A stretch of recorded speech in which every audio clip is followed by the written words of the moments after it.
Welcome to Chatham House. Delighted you could join us today, where we're going to have the opportunity to hear from Nandy MP, the Shadow Secretary of State for Foreign Policy and Commonwealth Affairs, lay out the Labour Party's approach to foreign policy, its thinking about the future, and obviously the timing of her first formal foreign policy speech laying out the Labour Party's thinking comes in the context of the release of the government's integrated review a couple of weeks ago, its Defence Command paper subsequently. And so I think it's an excellent moment for us and for our members at Chatham House to be able to compare and perhaps contrast the two approaches that are taking place between the two major parties in the United Kingdom. So thank you very much, Lisa, for joining us. We're really pleased that you would come and share your thoughts with us, with our members and our guests today.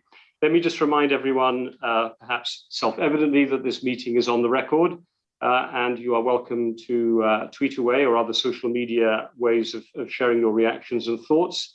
If you wish to use on Twitter the hashtag #CHEvents, please do. This will be a conversation. I'll hear some remarks. We will from Lisa Nandy in a minute, laying out the main themes that she and the party have developed. But then we'll engage in a conversation with me initially, and obviously bringing you, our members, into the conversation as quickly as possible thereafter. So please use the Q&A function for that purpose today. It's at the bottom of your screen. Do not use the chat function or raise hand, which will not be the places that we will be looking at. We hopefully will be able to draw you in through the Q&A function as we go forward. Let me just say, first of all, Lisa Nandy obviously has held this position since Keir Starmer became leader of the Labour Party. She is a key figure within the Labour Party at the moment, having made a very significant push of her own for the leadership position when it came up and getting quite a bit of support. She was first elected as the MP for Wigan back in 2010. She's held a number of front bench roles and positions, including the Shadow Secretary of State for Energy and Climate Change. She also came a little bit from the think tank community early in her career, having worked in the charitable sector and having established a think tank, the Centre for Towns, which I think captures for you both her and, I think, as I understand it, the party's sense of wanting to engage foreign policy with local communities. But we'll hear more about that in a minute. Lisa, again, welcome. Thank you very much for joining us. We look forward to your opening thoughts and then to engaging in conversation. Over to you. Thank you so much, Robin. When I took up this post 12 months ago, I made it my mission to bring about a values-based approach to China and a robust approach to Russia, and to waste no time building relationships with leaders across the world who share our aims to strengthen democracy at home and defend it abroad. It is a challenging age and Britain must step up. But today I want to talk to you about something else, to lay out what lies at the core of our approach to foreign policy, to explain what drives us now and what will drive us in government. And it starts in Halifax, where this time last year I was in a cafe in my wellies in torrential rain, listening to the owner in tears as she described the second set of floods that had devastated her business in just 3 years. She didn't mention COP26 once. But this year, we will host a global conference where we will choose whether to allow harm and loss to be inflicted on more families like hers or choose change. It's a stark reminder that the global and the local are one and the same, or as CLR James once put it, genuine internationalism must be based on the national scene. Visit any town in the UK and you see in the everyday lives of millions of people examples like this that should sound the alarm. The man in my surgery, shocked to his core, cheated out of his life savings by a criminal gang whose tentacles stretch across the globe.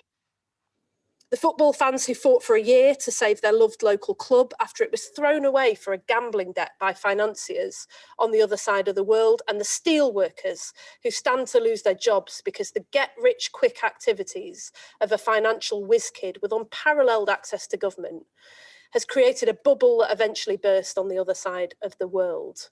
These are stark reminders that the world beyond our shores and our ability to mould and shape it affect the lives of people at home to an extraordinary degree. But why then, more than the economy, more than education, more than health, is foreign policy so often discussed and agreed in closed rooms without reference to the people affected?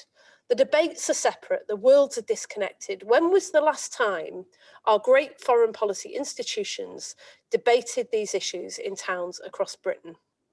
Now, I want to make the case today that this gulf is a direct threat to the security and prosperity of our country, that it has cost us the support and consent of the British people for our activities overseas, holding back our ability to make positive and lasting change in the world. And it has led us to make choices that have caused nothing short of devastation at home, writing off people and places in every nation and region of the United Kingdom and tugging at what Orwell called the invisible chain that binds our nations together. We seek power in order to change this, and I want to set out today how we will do it. Beginning with a rejection of the uncritical embrace of economic globalisation in the 1980s, a model that handed so much power to capital that by the late 90s it had convinced the Labour government that this model of globalisation was not a choice but a fate. It ushered in an era of flexible labour markets and deregulation to untie the hands of business, as the then Prime Minister described it in his famous Chicago speech. And in a sink or swim world, those who were not swift to adapt, slow to complain, open, willing and able to change, found themselves on the wrong side of history. And this is how places like Jackson, Kentucky, made memorable to millions through J.D. Vance's Hillbilly Elegy, and Wigan in Lancashire, known globally for Orwell's Road to Wigan Pier, came to be stripped of their vitality, their purpose, their inheritance, seen no longer as contributors, but as the problem itself. Their wages too high, their demands too many. And so the work was transferred to countries where this problem was removed. And the dignity of labour became a private, not political concern, with questions of ethics handed to the market to decide. Less than 2 decades later, on both sides of the Atlantic, the people of those places delivered their verdict on that approach. But 4 years on from those political earthquakes, and where are we now? More adrift than ever in a world defined by greater challenges, chiefly the rise of China, the climate emergency and new forms of conflict. With a foreign policy that has failed to defend the interests of people across our 4 nations, pandering to the Trump administration, even as shattering tariffs were imposed on the Scotch whisky industry, recklessly cavalier about the impact of a paper-thin Brexit agreement on the Welsh farming industry, shamefully using the Good Friday Agreement as a bargaining chip, threatening the security of people in Northern Ireland, and slowly, little by little, undermining support for the Union itself. This is a government whose global Britain policy was silent on the deep discontent in towns across the country. The latest big idea is to relocate 500 civil servants from London to Darlington. But where is their assessment of the assets and potential in Darlington?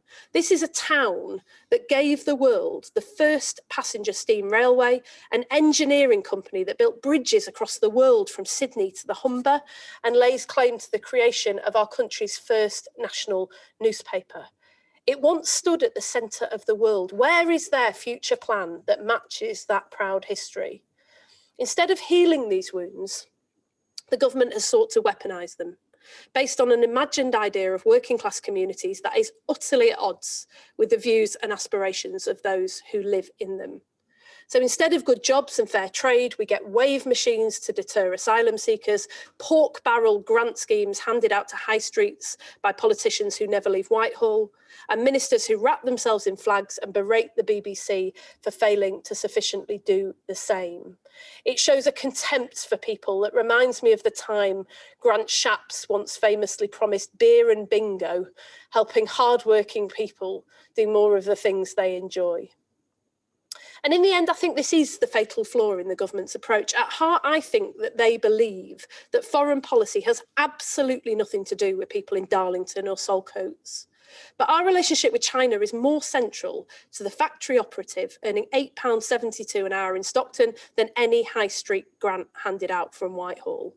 And for all the faux flag waving, there is no patriotic vision for those people or places. For all the talk of levelling up, the grubby details emerging about Greensill Capital shine a spotlight on a government that appears more than content to allow this system to persist, a system which allows a chosen few with unparalleled access to the power to milk the system until it breaks. And they can take risks, happy in the knowledge that if they win big. But if they lose, it is never them, but people in towns like Rotherham and Hartlepool who will shoulder the appalling losses. Perhaps this is why, in the end, they are so relaxed about a decade, which has left us with dwindling influence abroad and weakened foundations at home. But I'm here today to tell you that it doesn't have to be like this. We can build an agenda for Britain that matches the ambition of the people in it, big and generous, not small and petty, measured not in the number of our flags, but in the health of our children, the strength of our communities, the dignity of our workforce, and the security of our nation. That will be the benchmark for the success of our foreign policy. So first and foremost, the next Labour government will make national security our top priority. To defend the British people from new and traditional threats, we will protect our armed forces, take action to defend our democracy, and work with partners across NATO and the EU to deal with Russian aggression. The defence and security of the British people is written into the Labour Party's constitution, and it's part of our DNA. Second, we will reset the approach of the last 40 years and take long overdue domestic and international action to rebuild the economic security of Britain's people and the places they call home. And thirdly, we will make environmental security our priority. Climate change threatens the future of our planet, but it directly affects the lives and prosperity of working class people across this country and the wider world right now. Modern socialism must see it as a central pursuit of social justice, not an addition to it. So those are our priorities, but how to achieve them? Well, firstly, we will restore Britain's reputation as a consistent, reliable partner. To steal a phrase from Lincoln, the world is complex and interlinked, but important principles may and must be inflexible. Never on our watch will the Good Friday Agreement be used as a bargaining chip. For Labour, it is and remains an article of faith. We'll do the heavy lifting needed to reinvest in our relationships across the world. This is work that Keir and I have already started, looking first and foremost to our neighbours in Europe. The dividing line in British politics is no longer do we do Brexit, but do we do it well? Or do we do it badly? But we have a government that is less interested in making its deal work than we are. This needlessly antagonistic approach pursued by both sides has cost us all. So we'll seek to build new points of depth and connection with our closest neighbours, starting from the view that close bilateral relations with European countries are enhanced by a constructive relationship with the EU itself. They must respect our decision to stand outside of the EU, just as we respect the importance of the European project to our friends and neighbours. But from sanctions and trade to financial regulation and climate change, the EU is an important partner, and we should seek creative ways to work together. And we will seek a relationship with the United States, built on areas of future cooperation, not nostalgia, building a fairer global economy and developing clean energy to create jobs in places that once powered the world and will do so again. We'll seek to breathe new life into multilateral institutions, and we've begun this work through the UN Commission led by Lord Collins. Our commitment to the NATO alliance is unshakable, and we reject the idea that alliances can be purely transactional. They are built on solidarity and survive only if they can pass that test.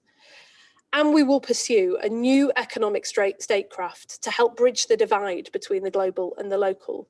We've focused on the potential for the Chinese political model to become more dominant, but we've paid far too little attention to the consequences of China's economic model for the British people, a model which relies on low working standards, poor wages, and unfair trade practices to drive growth. Tackling this will be a priority for Labour. As my colleague Annalisa Dodds has pointed out, British companies have some of the weakest protections of any in the world, be it against dumping or the use of slave labour or other unacceptable practices. So we will set about building a trade policy fit for the 21st century that prioritises fairness as well as market access, that protects the environment and champions labour rights from Bolton to Bangalore. We'll clean up the dirty money that flows through the City of London and sustains authoritarian regimes, close tax loopholes and bear down on tax havens. Working with trade unions and like-minded governments will defend working people the world over from the race to the bottom and level the playing field for those incredible bricks and mortar businesses who are rooted in our communities and invest in our people. And we will start a new national conversation about our place in the world and the sort of country we want to be, grounded in all our nations and regions, drawing on the many great organisations, movements and institutions who are prepared to lift their eyes beyond their own horizons to consider the better country and better world I know we can be. And this is how we'll build and sustain the support to act as a force for good in the world and earn the support and consent of people at home. This is what our patriotism looks like. A country at ease with itself, that knows what it's for, that can deliver on our values at home and have the confidence to stand for them overseas, that invests in its people and puts them at the centre of our vision for the country, because in the end, it's from them that power is derived and must return. As Ernest Bevin put it, after all the thought you can give to it, the only repository of faith I've been able to find is the common people. That is what underpins our approach to foreign policy. It's been a long time coming for so many people who for decades have longed to see hope flickering back to life in their communities. And that is why success is the only outcome that we're prepared to consider. Thank you very much, Lisa. Thank you for those remarks and for laying out Labour's stall very clearly there. And we heard you, as you said, not just lay out your objectives, but also some of the how that you hope would be the ways that you'd be able to get there over time, both in terms of the kind of institutions you'd work with, the reliance on alliances, some of the important bilateral relationships. And I heard your commentary there about the interlinkages between relationships with European partners as states and the European Union, one of those issues that's going to become a continuing feature, obviously, of British foreign policy as far forward as we can see into the future. But if I could just come in with a couple of opening questions and remind everyone, please, if you have questions for Lisa and Nandy, use the Q&A function at the bottom of your page and insert your questions there, and we'll be able to turn to you over the course of this conversation. But let me take a few minutes just to sort of prod a little more deeply into some of these questions. You kicked off by talking very much about needing to have a foreign policy that is connected to what people need and what people want. And I suppose what I wanted to ask you just as a kickoff here is, what do you think the British people want? Because there was one phrase that stood out to me in particular, which was that having a strong relationship with China economically, and I'm pretty certain I heard this line this way, is more important than a handout.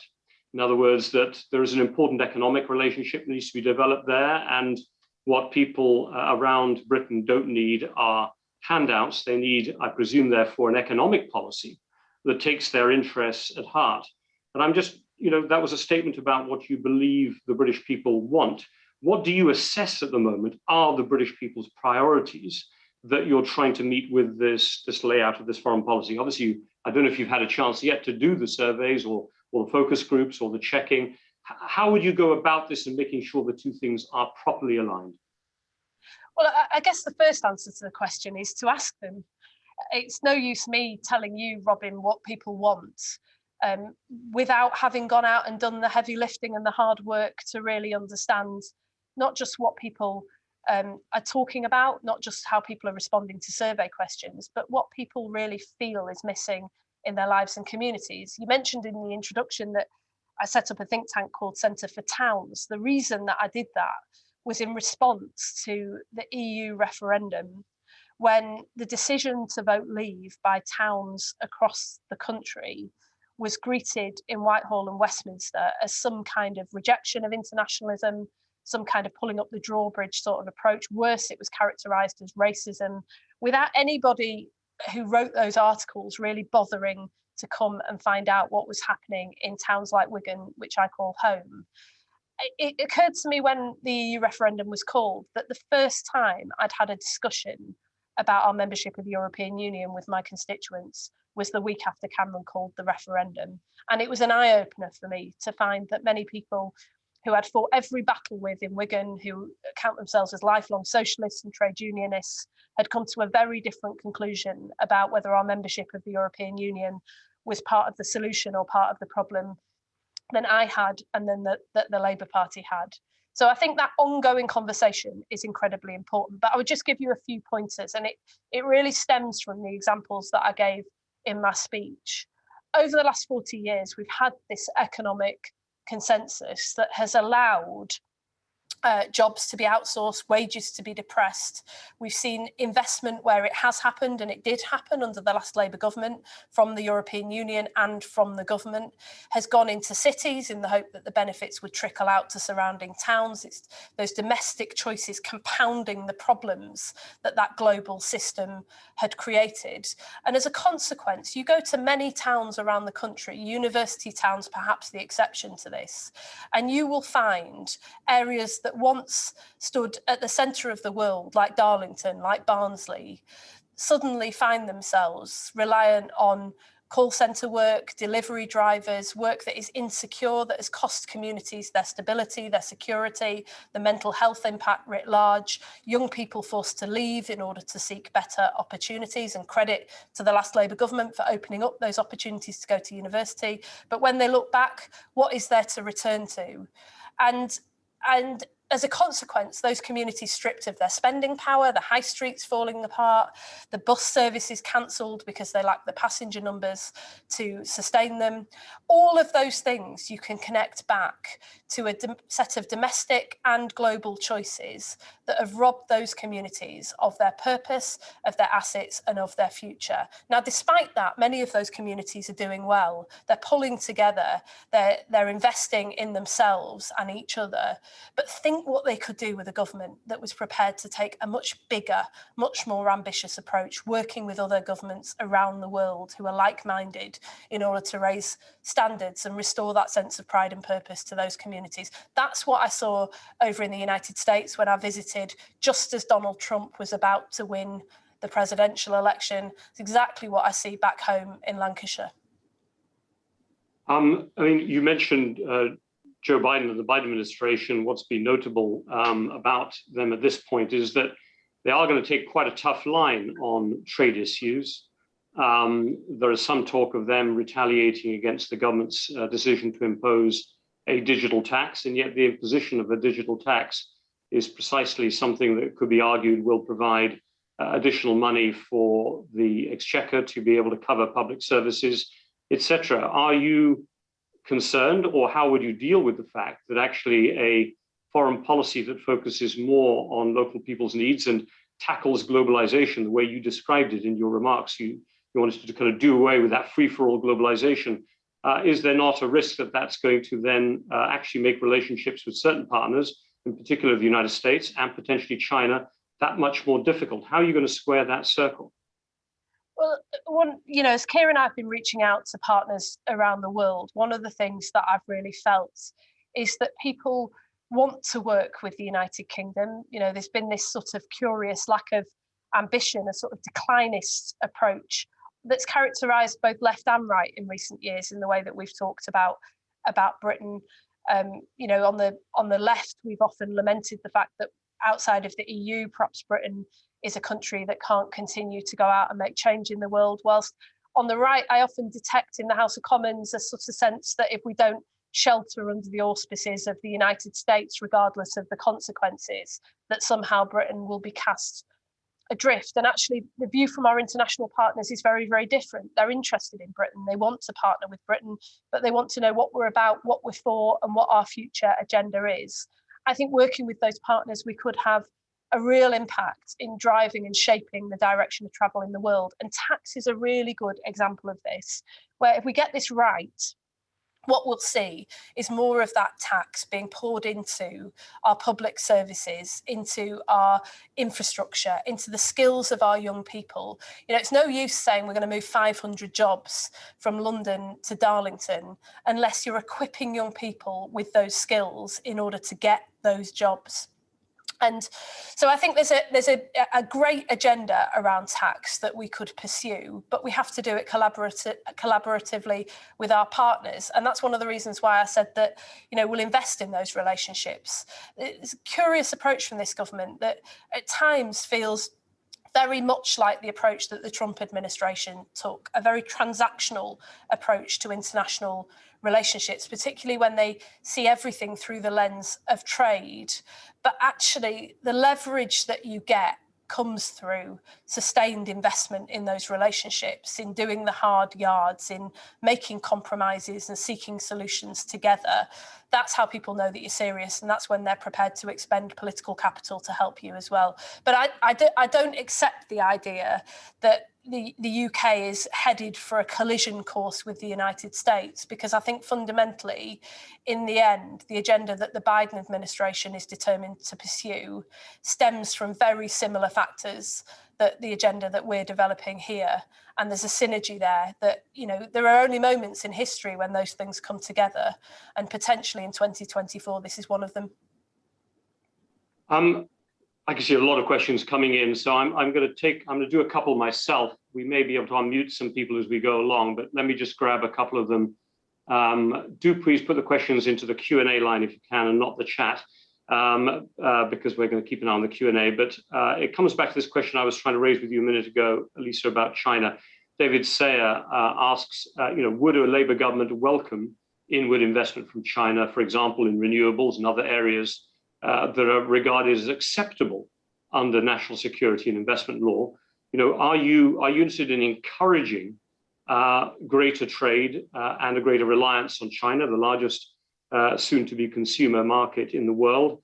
Where do you stand on this? Because I think, as I said earlier, I did hear you make this comment that you felt that China is going to be important for jobs, for those manufacturing and other service providers around the United Kingdom. Where do you stand on that aspect of Chinese investment and trade? Well, the point I was making earlier is that China is an incredibly dominant global country. It has reach across the world. It's deeply embedded in economies across the world, including ours.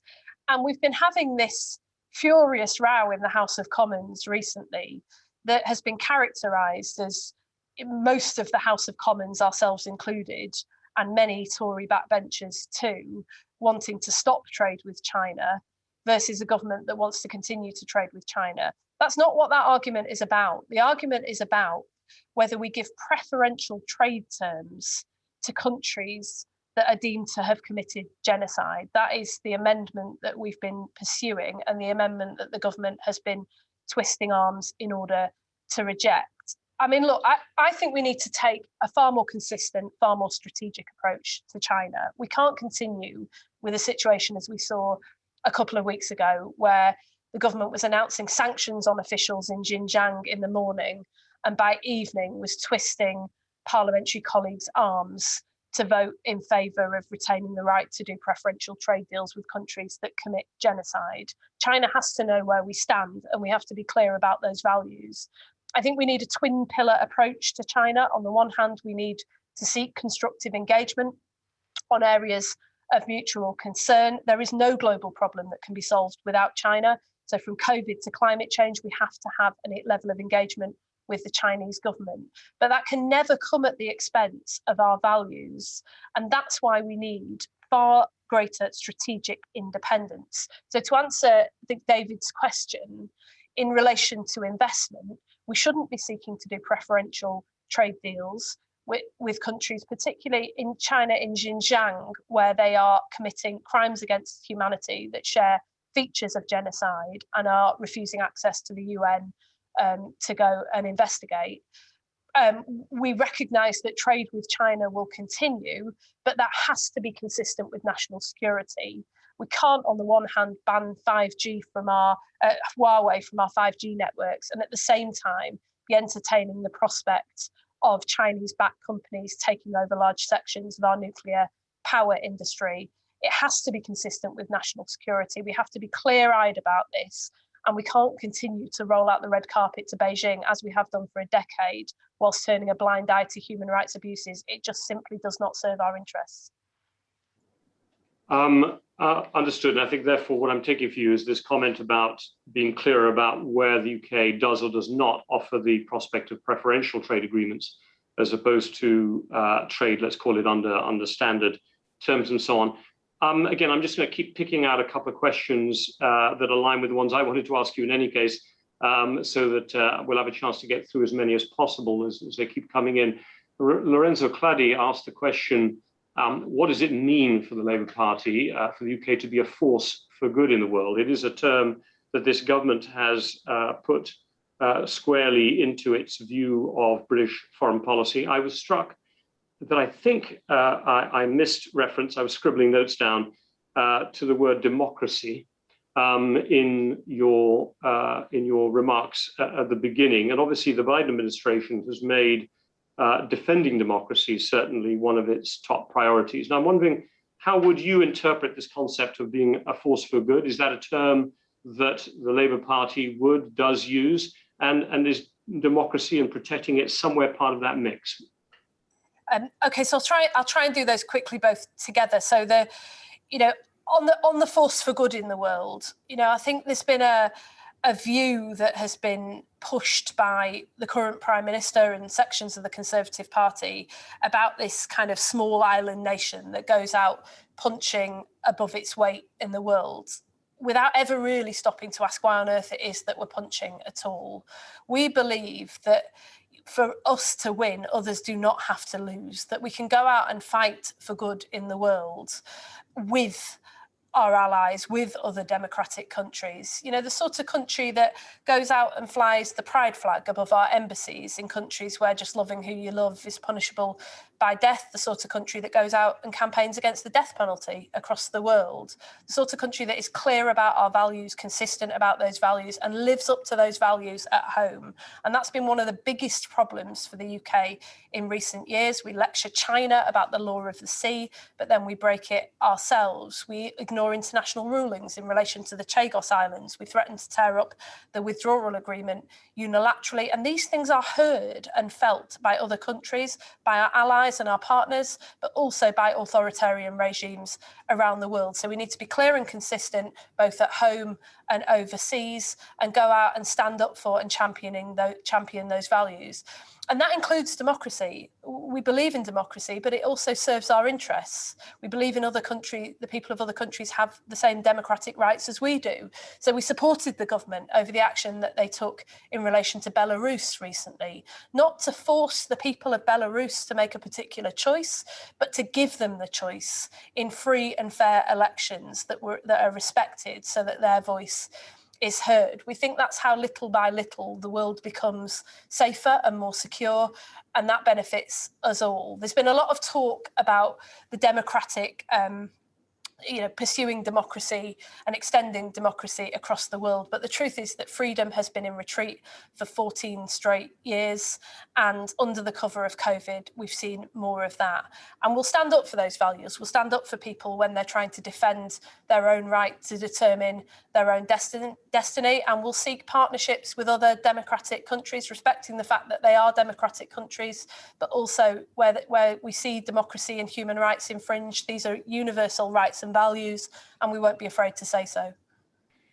I'll just pivot very quickly to a very direct question that links to this from Ben Glaze, which is asking you specifically, would you want to see Britain continue to export Typhoon jets, for example, to Saudi Arabia, which may be used in war, or would you prefer not to, and therefore run the risk, back to your opening point, to the jobs that depend on them in Lancashire, etc. So where would you stand on that particular question, Lisa? Look, we've been absolutely clear that we don't believe that we should be providing arms to Saudi Arabia. The situation in the Yemen is even the government has admitted it is the worst humanitarian catastrophe in the world. And we've, the argument that I've just laid out, Robin, is that we've got to be clear and consistent about our values in the world. That short-termism doesn't serve our interests. I couldn't be clearer that we need to stand up for human rights where we see them threatened, and that Britain has to be a force for good in the world. And, just to Ben's point about, trying to, raising understandably questions about what that means for people here in the UK. That's why today I've tried to lay out a forward-looking agenda, not just what Britain should not be doing that it's currently doing under the Conservative government, but what Britain should be doing that we're just not thinking about. And that's why it was so curious that for all the talk of levelling up, global Britain was silent on what is happening in towns around this country. I think one of the areas where we're best placed to partner with the United States on is around clean energy technology. But just this morning, we had announcements about cuts to scientific research. We had scientists saying on the media this morning that Britain is no longer seen as a stable or reliable partner. But we should be reaching out to our allies in order to create those jobs in towns across Britain. Why shouldn't young people in towns like Wigan and Barnsley power us through the next generation, just as their parents and grandparents powered us through the last? That's why we can't just say, these are the things that we don't do. We've got to have a forward-looking vision. And too often when I talk to friends and counterparts, in our sister party, the Democrats over in the United States, what they hear from Britain is a relationship that they love and they believe in based on, our shared history, our shared ties. But nostalgia is no substitute for the future. The future is what people in places like Wigan and Barnsley are interested in, and that's what we've got to deliver on. That's what any government worth their salt will be trying to deliver on.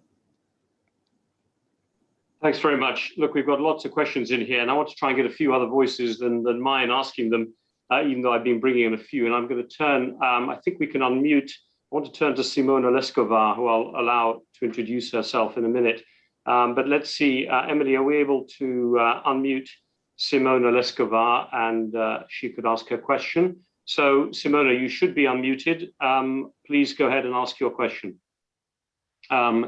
You need to unmute yourself, I think now, Simona. I can see you're still a little, there we go, that's it. Go ahead, Simona. Thanks, Robin, and thanks, Lisa, for your introduction. I'm Ambassador of Slovenia here in the United Kingdom. Just a very brief question. I would be interested in your views on the rise of the populistic leaders in Europe and else. How worried liberal democracy should be, and how worried are you in the Labour Party regarding that? Should that be in the forefront, or should that be on our top agenda of a joint, on our joint top agenda in triangle of the United Kingdom, US and European Union? Thanks. Thanks very much. Yes, we are really concerned about it. I think that COVID-19 has shown two visions of what the world can be. On the one hand, we've seen rising geopolitical tensions, particularly between the United States and China. We've seen the scapegoating of migrants. We've seen populist leaders trying to exploit those tensions. We've obviously seen the closing of borders, which was inevitable, but was welcomed by some for other reasons. We've seen attacks on the World Health Organization and on those scientists who've tried to cooperate across borders. But at the same time, Jonathan Ashworth and I have been speaking regularly to those scientists who, through the World Health Organization, have been cooperating across borders, often at great personal risk, even as the global situation has become more toxic. Chinese scientists, US scientists, European scientists, British scientists. And together, they have found the treatment, diagnostics and vaccines that already have saved millions and millions of lives. And that is the spirit that I think we need to sum up for the challenges that lie ahead. We will face future pandemics. We know that. Climate change is the great elephant in the room, the thing that is coming down the track far quicker than we're prepared for. These great challenges can only be solved by the world pulling together and coming together and defeating that sort of populism and the rise of nationalism and the breaking apart of the world that we saw briefly during that time with the scramble for PPE and the scramble for vaccines and the rise of vaccine nationalism. And that's one of the reasons why I said at the outset that the absolute top priority that we had that after Keir appointed me back in April was to make sure that we changed course on China and Russia in order to safeguard not just the country, but to take a really robust approach with our partners, but most of all to reach out to other world leaders, like-minded world leaders who think like us, because this is a battle now for the future of the globe, and we've got to be on the right side of that. We've absolutely got to win it. You can see these tensions playing out through all of the major multinational institutions, and it's a battle that we're determined to take part in and ultimately to win. Thanks very much, Lisa. Let me bring in Mark Lyle Grant, former National Security Advisor, Ambassador to the UN, and a member of the Chatham House panel of senior advisors. Mark, hopefully you are unmuted, or you will be able to unmute yourself. Yeah, go ahead, Mark. Thank you very much for your remarks, Shadow Foreign Secretary. I just wondered what it was in particular in the recent integrated review on defence, security, foreign policy and development that the government published that Labour would have an issue with and would change when you do your own. Great. Thanks very much. I think, so a few things. First of all, as I outlined in the speech, that it was silent on the circumstances, the realities facing many people across Britain. I think what I've tried to outline today is that a foreign policy that isn't rooted in the needs, the support, the consent of people in Britain is not going to stick. It's not going to last. That is one of the lessons for me from the EU referendum. But it's more than that. It's that, you know, the way that we understand whether foreign policy is working, the key test of that is not just what happens on the other side of the world, although as committed internationalists, we care about that. Internationalism is in our DNA in the Labour Party. The test is whether it's working for people here as well. And by failing to involve people in that conversation, we've simply failed to hear what is happening to reset and to change course. You know, one example that I've given before is when David Lammy came to my constituency in Wigan during just after the EU referendum. He was trying to understand how it could be that a constituency like his, Tottenham, had come to a completely different conclusion about the role of the EU in their lives than a constituency like Wigan, where people face many of the same challenges. And one of the first people that he met in our local book cycle was a man who, you know, we just stopped and asked, what did you vote and why did you vote for it? He voted leave because he didn't like the way that Greece had been treated. And I think it was a bit of a surprise to David. You know, he doesn't underestimate the people of Wigan, but I think it was a bit of a surprise to David that people had taken this really seriously, that they'd been following it, that they had values and principles. But, you know, if we'd been able to hear that, if we'd been able to hear that years before, I think it would have given us the courage, the confidence, the mandate to go off and fight for those changes at EU level, that when it came to the referendum in the end, for those of us who wanted to remain, it was just too late. So I think there's something really important about that. I also think that we can't hope to go off and lecture other countries about what they should be doing if we're going to be inconsistent and contradictory at home. And I talked quite a lot about that when the Global Britain Review was published. You know, there's a real contradiction between, for example, I'll just give you one example, the desire that the government has to fight Daesh, which we fully support, and the decision last night to cut aid to Syria. It just doesn't make sense, and it sends mixed messages to our partners, and it makes us less effective both at home and abroad. And I just finally, I would say this as well, that the integrated review was promoted very much as a kind of tilt to the Indo-Pacific, but there's a reason why we're tilting, and it's because we're completely unbalanced, because we lack an anchor. Our anchor will lie in our relationship with Europe and our relationship with the United States. And at the moment, the truth is that the government has not got a strong relationship future-focused relationship with either. And we need to do far more in order to shore that up. But yet, global Britain was largely silent, at least on one of those relationships.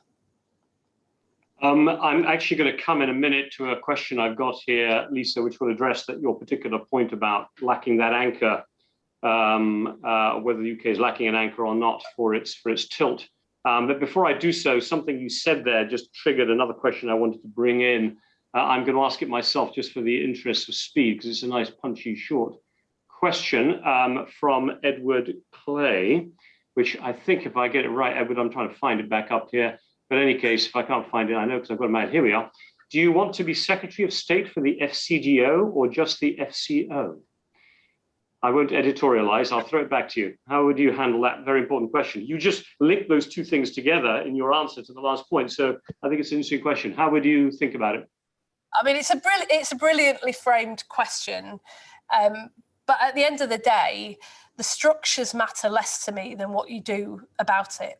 You know, if we're in government in 3 years' time, I will be seeking to ensure that we raise the bar on aid. Firstly, that we don't cut aid in the middle of pandemics. Secondly, that we are reliable in the way that we deal with aid. So transparency continues to be an important principle for us in relation to aid and independence. But I do think that the government having rolled the FCO and DFID together, ostensibly under the guise of saying that they wanted to be far more strategic about how we use aid, provides a moment where we have to hold them to account for that.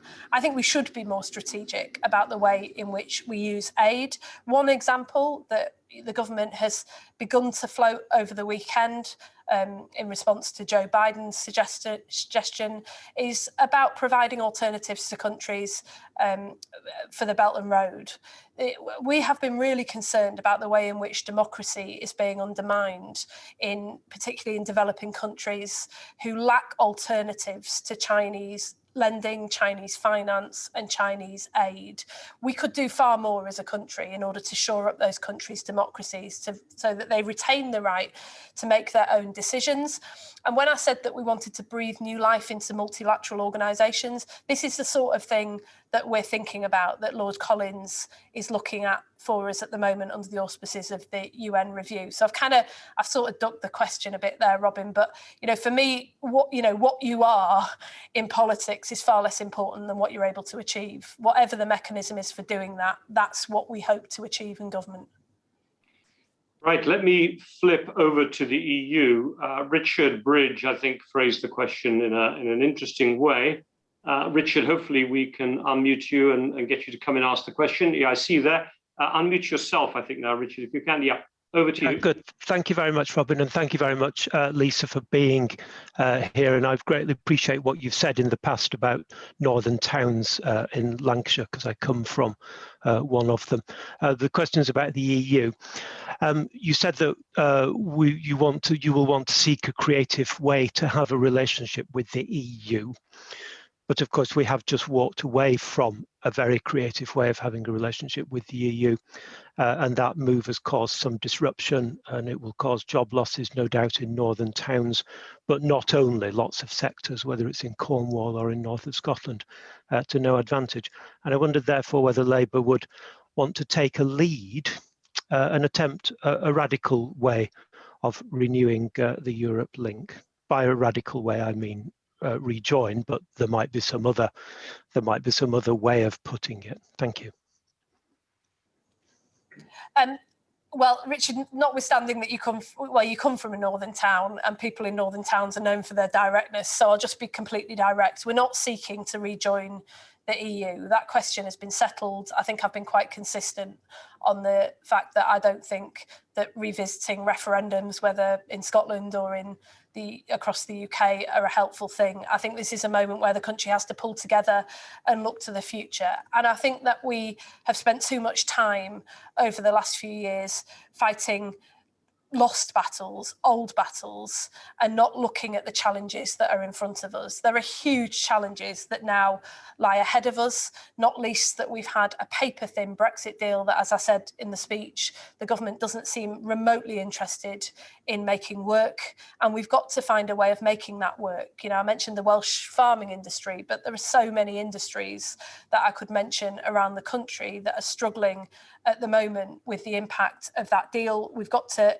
strengthen and deepen that relationship with the EU in order to make that work and to protect the jobs of people in this country. But more than that, we've got to start looking at other areas which our government has taken off the table. If you cast your mind back to a few years ago when chemical weapons were used on the streets of the United Kingdom in Salisbury, when Theresa May took the decision to expel 30 Russian diplomats, rightly, in my view, where did she go to look for support? She went to our friends, our allies, our neighbours across Europe. But ask yourself, where would this government go with this escalating war of words? Where would they go for support? And the answer isn't completely clear. Now, that is a question to which any responsible government would have an answer, but to which ours currently doesn't. You know, whether it's on sanctions policy, as I outlined, whether it's on climate change, there may be times when we go further than the European Union, and that's right and that's fair, and they must respect that. But there are also times when it makes no sense to go it alone. And actually sanctions is a really good example of that, where recently there's been a cross-party consensus in the House of Commons about the need to impose sanctions on, for example, Chinese officials in Xinjiang, which the government did last week.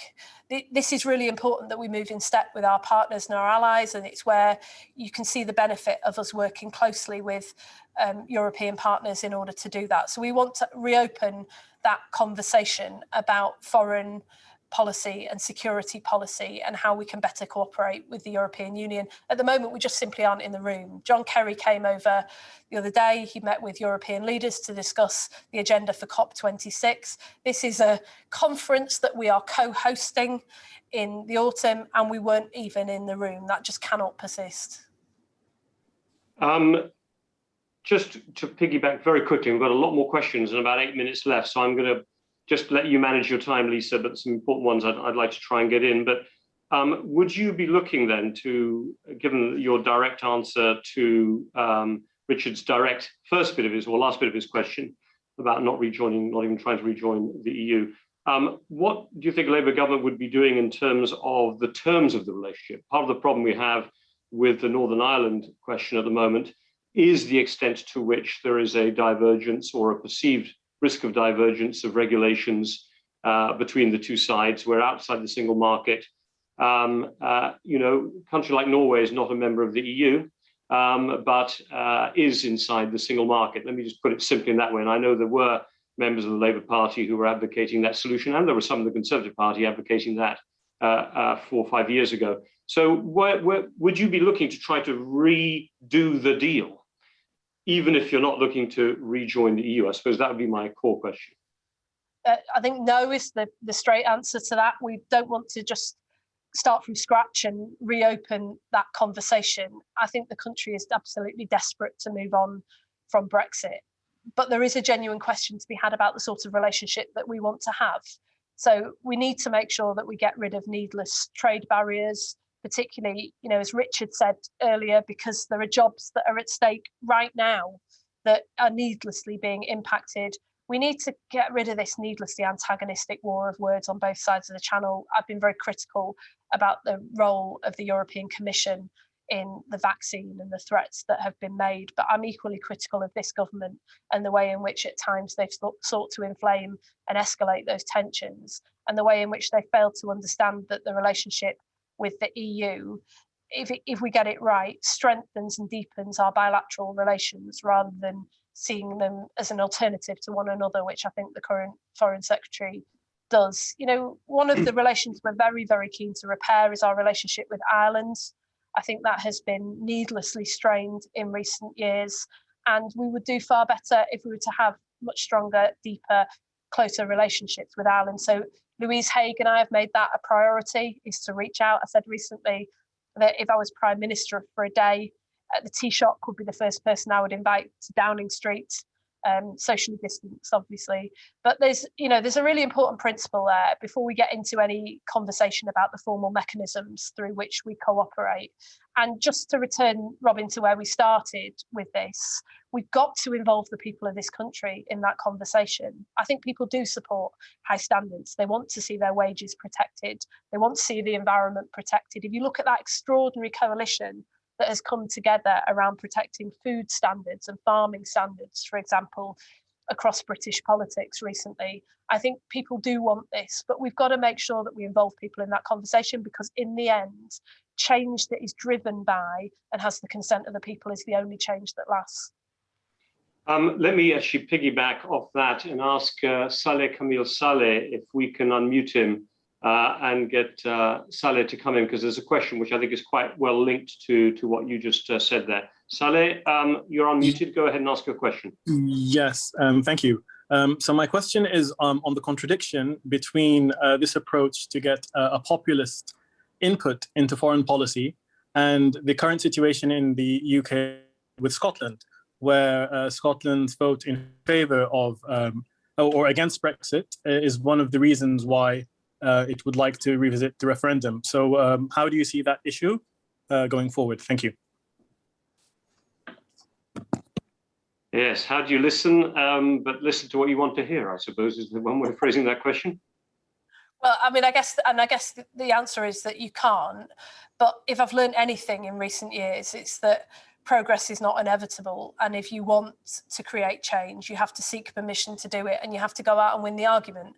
And you have to go out and do that community by community, town hall by town hall. There is no substitute for that hard graft. There is no quick fix.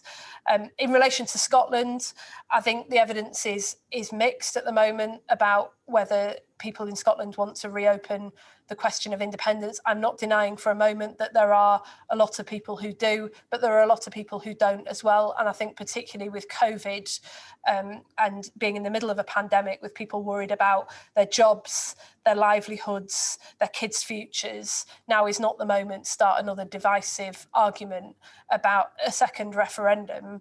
But I do think we have to go out and involve people in that conversation. And just to sort of push back a bit on the way in which Saleh framed that question, you know, for me, democracy is not just about might is right. One of the things I loathed about the process of going through the referendum is that when I talk to people in Sunderland or in Wigan or in Bolton, the places that I campaigned up and down the north of England for Remain, in areas that largely were voting to leave, what I heard was the most interesting, nuanced, thoughtful set of views, where people had very mixed feelings often about our membership of the European Union and wanted to communicate them and wanted them to find expression in the political system. But by saying the answer was yes, no, black, white, we divided people from one another instead of seeking to bring people together on the common ground. Now, there was a moment after the referendum when that could have been very different, when we could have brought the country together in a national conversation and said, OK, we're leaving, we voted to leave, but with 52-48, the only real mandate is to compromise about the future of this country. So what is standing outside of the European Union going to look like, and how do we deliver on the aspirations of people who in the end took different views about our membership of the EU? That never happened. And if it had happened, I think we perhaps would have had a very different few years in this country. All those issues that I talked about in towns like mine might have been dealt with if we'd actually listened to what people were really trying to tell us. So for me, this is not, populism, might is right, one side wins, the other side loses. This is about bringing people together in a national conversation, because in the end, that is how you get it right, and that is how you make things better. Thanks, Lisa. Look, we might go not probably more than 2 minutes over the hour or so. But there are quite a few questions left. I wanted you to go into a few more detailed ones. I'll let you try and see if you can be quite sharp on the answers, but they're quite specific questions. There's one from Lee Harpin here saying that the Israeli-Palestinian question, obviously been such a fundamental one under the previous leader, Labour leadership. How would the approach to this important issue differ under you and Keir? From Lee Harpin, over to you. Well, we've worked very hard in the Labour Party over the last year to show that we'll take a balanced approach on the issue of the Middle East. We won't shy away from calling out behaviour that abuses human rights, that erodes the rights of people, that makes a two-state solution ever more distant, particularly in relation to the settlements and the annexation plans. We've been incredibly vocal and we've pushed our government very hard in order to take concerted action. But we've sought to do so in a way that makes clear that something that I've believed all my life, and I know Keir does too, which is that there is no solution, there is no peace between Israel, Palestine, and in the wider Middle East, unless we take seriously the fears, the concerns, the needs of both the Israeli people and the Palestinian people. And so we've sought to take an even-handed approach to that. We've reached out, we've rebuilt relations, we're rebuilding relations with the Israeli Labour Party, and we've met recently with the Israeli ambassador. We've met with the Palestinian ambassador recently as well, and we work very closely with different groups across the Labour movement. And I think most of all, what we've tried to do is show that we'll lead, to nick a phrase from Joe Biden, not by the example of our power, but by the power of our example. So Keir has made it his absolute top priority to get our own house in order in relation to anti-Semitism, not because the two things are one and the same, but because often what we saw in recent years was the way in which anti-Semitism was able to spill into the debate around Israel and Palestine, and the debate around Israel and Palestine was able to be used by some very small number of people to propagate anti-Semitism, and we are determined not to allow that to happen. You know, one of the most moving moments I've had as the Shadow Foreign Secretary in the last year was sitting with a group of leading Palestinian and Israeli figures who meet regularly and work together across the divide in order to change things collectively for the people that they are part of and that they represent. They thanked us for taking a fairer, more balanced approach on both sides. They wanted an official opposition and a future Labour government who could command the support and respect and be heard and listened to by both sides in order to provide that honest broker role in the Middle East. I believe that is the best way that you stand up for both the Israeli and the Palestinian people. And that's what we've tried very hard to do, Lee. Thank you, Lisa. Look, I'm going to, I'm afraid, have to knock off the bulk of the rest of the questions that I wanted to ask. We've had a huge number of them, as your colleagues will let you know later here. So thank you all. And I apologize for not getting to all of the ones I haven't got to. Hopefully, I think you've maybe seen some of your questions answered. I'm going to save one up, which I think is important, not least because it's been very important to the Labour Party in the last more than 10 years, from Paul Dawson. It's really about immigration policy. One of the key decisions taken by the Blair government, he says, was allowing EU citizens to work in the UK ahead of other EU countries without the derogations. This led to a huge increase in immigration. He writes the displacement of UK workers. But his key question is, how would a future Labour government reform what he calls the dysfunctional immigration system? Obviously, the UK government itself, the Johnson government, has made some pretty fundamental changes as part of leaving the EU. What would you change? What would you do differently? How would you tackle immigration?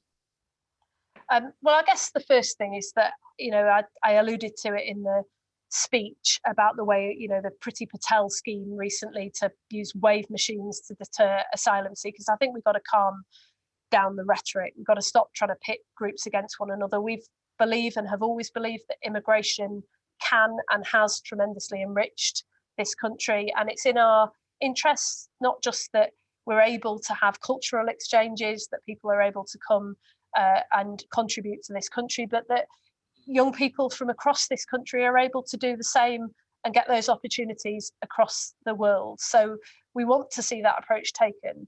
But, you know, just in relation to the very particular issues that I was talking about in the speech, Paul, we, you know, one of the problems in towns like Wigan that I heard writ large during the referendum is the lack of investment in those people and those places, which meant that when, you know, they heard politicians talking about immigration and the need to attract immigrants in to fill skills shortages, you had young people in towns like mine saying, I want to do that. I want to work in that hospital. You know, they welcome the fact that there were nurses coming from across the EU to work in the hospital. They are enormously popular in Wigan, but they wanted to be able to do the same. And when you abolish the nursing bursary and you hike up tuition fees, those doors are closed to those young people. And I heard the same thing in towns like Cottbus in Germany. I heard it when I visited Austria just a few months after the EU referendum. Outside of Vienna, the story was exactly the same. Young people saying, where are the opportunities for us as well? And when I say we need to work together to build a fairer global system, that's the sort of thing that I'm talking about. Not to drive other people down, but to lift others up. That's the sort of patriotism that Labour believes in. That's the sort of patriotism that we'll fight for. That's the sort of vision for the country in the end that will create a stronger, more prosperous country that's able to deliver at home and go out and fight for people abroad. I hope I've given you a bit of a sense of that today. Well, Lisa, thank you very much. We've gone over time. Thank you, folks, for staying with the call. And again, thank you to all our members for a super set of questions, which I could not do full justice to, but hopefully people have been reading through them and being able to engage almost in the debate around them. Lisa, thank you very much for laying out Labour's stall here with us today. One thing that's clearly the case is that there is a debate about the future of British foreign policy taking place. We're thrilled as Chatham House to be part of that debate and to be reflecting, debating and informing all the different views that have been put on the table. But I think you're absolutely right. As an international affairs institution, we're very interested to see a much more active and thoughtful debate taking place in the integrated review. Your remarks, obviously the departure from the EU has created a context in which this cannot be avoided and needs to be tackled seriously. So we thank you very much for sharing your thoughts on this. Thanks for great questions. And keep engaged, everyone, with what we're doing, and keep engaged yourselves with the debate so that our political colleagues, I will say, they're no longer masters, can come up with the best answers. Thank you very much, everyone. Thank you, Lisa, and look forward to seeing you all at our next event. Bye-bye.